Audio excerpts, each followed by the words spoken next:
Hello' everyone, আজি মই নতুন ৰেচিপি এটা লৈ আহিলোঁ। সেইটো হৈছে কণীৰ গ্ৰেভিৰ ৰেচিপি।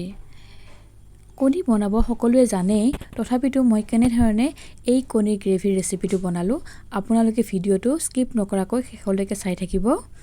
আৰু এনেধৰণে কণীৰ গ্ৰেভি বনালে খাবলৈ খুবেই সোৱাদ লগা হয়। এতিয়া বলকচোন চাই লওঁ মই কণীৰ গ্ৰেভি বনাবলৈ কি ল'লোঁ। ইয়াতে মই 5টা কণী লৈছোঁ, লগতে 2টা বিলাহী, 2টা পিঁয়াজ আৰু অকণমান ধনিয়াৰ পাত লৈ লৈছোঁ। ধনিয়া পাত নাথাকিলে নিদিলেও কথা নাই। সৰু চামুচেৰে এচামুচ নহৰু পিচি লোৱা আৰু সৰু চামুচেৰে এচামুচ আদা পিচি লোৱা লৈ লৈছোঁ।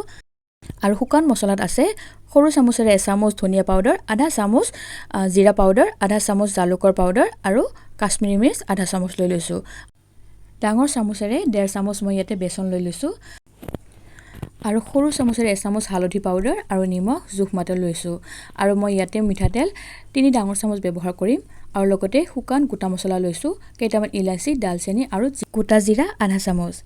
কণীকেইটা বইল কৰিবৰ বাবে মই পানী উতলিব দিছোঁ আৰু তাত কণীকেইটা দি দিছোঁ। কণীকেইটা দিওঁতে মোৰ 2টা কণী ভাঙি থাকিলে, সেইবাবে মই আকৌ 2টা কণী দি দিছোঁ। এতিয়া ইফালে কণীকেইটা বইল হৈ থাকোঁতে মই আনফালে মিক্সিৰ জাৰটোত বিলাহীকেইটা দি দিছোঁ আৰু লগতে অকণমান ধনিয়া পাত দি দিছোঁ। আৰু ধুনীয়াকৈ বিলাহীখিনি এটা পিউৰি বনাই লৈছোঁ। পিঁয়াজখিনি মই চপাৰৰ সহায়ত মিহিকৈ কাটি লৈছোঁ, আপুনি হাতেৰেও মিহিকৈ কাটি ল'ব পাৰে। কণীখিনি বইল হৈ উঠা তাত বাকলি গুচাই দিছোঁ আৰু জোখমতে নিমখ, জলকীয়া গুড়ি আৰু অকণমান হালধি গুড়ি দি ভালদৰে সানি দিছোঁ। আৰু ভিডিঅ'ত দেখুওৱাৰ দৰে এখন ছুৰী বা কটাৰীৰ সহায়ত আপুনি এনেকৈ কাটি দিব। কণীখিনি ফ্ৰাই কৰাৰ আগতে এনেকৈ কাটি ল'ব লাগে। আৰু মই বাকলি গুচাই উঠিয়ে কাটিব লাগিছিলে, পাহৰি গ'লোঁ বাবে এতিয়া কাটি দি দিছোঁ। কণী তেলত ফ্ৰাই কৰাৰ আগতে সদায় এনেধৰণে কাটি লৈ ল'ব লাগে। এতিয়া গেছত মই এখন কেৰাহীত 3 ডাঙৰ চামুচ তেল গৰম হ'বলৈ দি দিছোঁ আৰু তাত কণীকেইটা ফ্ৰাই হ'বলৈ দি দিছোঁ। আপোনালোকে যদি এই চেনেলটোত নতুনকৈ আহিছে, প্লিজ ছাবস্ক্ৰাইব কৰি দিব আৰু লগতে কাষতে থকা বেল আইকনটো প্ৰেছ কৰি দিব।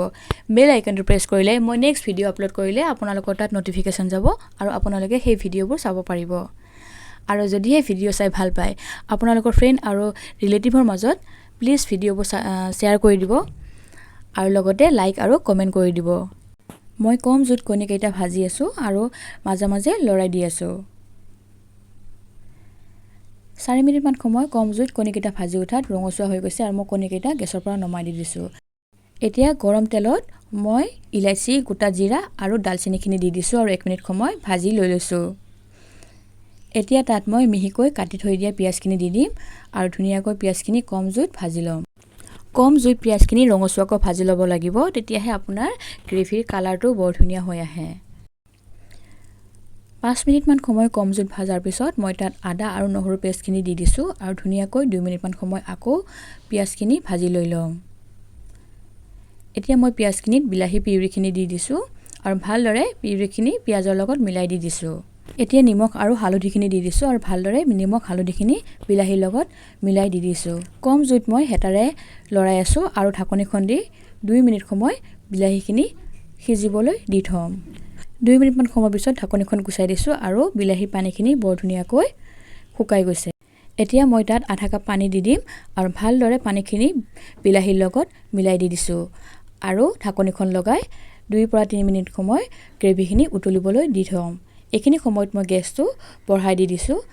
3 মিনিটমান সময়ৰ পিছত ঢাকনিখন গুচাই দিছোঁ আৰু বিলাহীৰ পানীখিনি শুকাই যোৱাৰ পিছত তাত শুকান মছলাখিনি দি দিছোঁ আৰু লগতে বেচনখিনি দি দিছোঁ আৰু ভালদৰে মই গোটেইখিনি মিলাই দি দিছোঁ। বেচনখিনি যোগ দিয়াৰ পিছত বিলাহীৰ যিটো গ্ৰেভি আছে অকণমান শুকান হৈ যাব আৰু তাত মই অকণমান পানী দি আকৌ হেতাৰে মিলাই দি দিছোঁ। এনেদৰে 2 মিনিটমান সময় মই গ্ৰেভিটো ভাজি লৈ লৈছোঁ আৰু মাজে মাজে অকণমান পানী দি দিছোঁ। 2 মিনিটমান সময় গ্ৰেভিখিনি ভাজি লৈছোঁ আৰু তাৰপিছত মই তাত আধা কাপ পানী দি দিছোঁ আৰু পানীখিনি ভালদৰে উতলি অহাত ঢাকনি লগাই আকৌ 3 পৰা 4 মিনিট সময় গ্ৰেভিখিনি উতলিব দি দিছোঁ আৰু মাজে মাজে মই গ্ৰেভিখিনি হেতাৰে লৰাই আছোঁ। 4 মিনিটমান সময় যোৱাৰ পিছত মই ঢাকনিখন গুচাই দি দিছোঁ আৰু গ্ৰেভিখিনিত কণীকেইটা যোগ দি দিছোঁ আৰু কণীকেইটা দি উঠি ভালদৰে মই কণীখিনি গ্ৰেভিৰ লগত মিলাই দি দিছোঁ আৰু কম জুইত ঢাকনি লগাই আকৌ 4 পৰা 5 মিনিট সময় মই গ্ৰেভিখিনি উতলিব দি দিম। এইখিনি সময়তে মই গেছটো কমাই দি দিছোঁ যাতে কণীকেইটাৰ ভিতৰত গ্ৰেভিৰ মছলাখিনি সোমাই যায়। মই কেৰাহীৰ ঢাকনিখন লগাই দি দিছোঁ আৰু মাজে মাজে গ্ৰেভিখিনি লৰাই আছোঁ যাতে গ্ৰেভিখিনি তলত লাগি নধৰে। এনেধৰণে কণীৰ গ্ৰেভি বনালে খাবলৈ খুবেই সোৱাদ লগা হয়। আপোনালোকেও এনেধৰণে বনাই চাবচোন আৰু কেনেকুৱা পায় মোক কমেণ্ট কৰি জনাব। এতিয়া মই তাত অকণমান কাটি থোৱা ধনিয়া পাত দি দিছোঁ। ধনিয়া পাত যদি ভাল নাপায় নিদিলেও কথা নাই। আৰু 5 মিনিটমান সময় যোৱাৰ পিছত গ্ৰেভিখিনি বৰ ধুনীয়াকৈ ৰেডি হৈ গৈছে। এয়া চাওকচোন আপোনালোকে তাৰ গ্ৰেভিখিনি। এইখিনি সময়তে মই গেছটো বন্ধ কৰি দি দিছোঁ আৰু এটা পাত্ৰত মই কণীখিনি ধুনীয়াকৈ সজাই দি দিলোঁ। ভিডিঅ'টো চাই কেনেকুৱা পালে কমেণ্ট কৰি জনাব আৰু ভিডিঅ'টো চাই থকাৰ বাবে সকলোকে ধন্যবাদ।